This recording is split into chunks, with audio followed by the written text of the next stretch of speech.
En waar gaat de reis naartoe? Naar Sneek. Zo te zien gaan jullie het water op. Ja, dat is het enige juiste wat je in Friesland kan doen, denken wij in ieder geval. Dus bootjes mee. Het zonnetje is weer gaan schijnen na 3 weken regen, dus het wordt helemaal feest. En in Sneek, is dat een bekend adres voor jullie? Komen jullie daar vaker? Een paar jaar terug al is in Sneek geweest. Toen nog niet met z'n allen. Dus we wilden het nu nog een keer herhalen. En wat verwacht jij van deze vakantie? Ik weet niet wat je bedoelt. Wat wil je allemaal gaan doen? Zwemmen, maar dat mag niet zo heel veel, want ik heb een loopoor en dat zei de dokter al.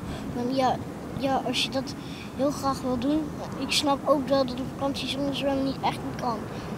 Dus het mag wel, maar niet zo heel vaak. Wat gaan we nog meer doen? Weet niet. Wat staat er achter je? Ballen! Oh ja!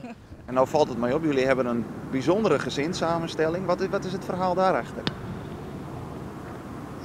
Ja, Tim is Tim. Dan weet toch iedereen dat ik Ja, dat weten ze al. Tim is. En Tim is 8 jaar geleden geboren. Is nu Ja. 8. En Isa hebben we 3,5 jaar geleden op mogen halen in Florida. Dat lijkt mij een hele andere reis dan een Sneek.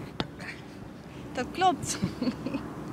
Maar goed, Nederland is ook mooi. Je hoeft niet al het mooiste komt van ver, zeg maar.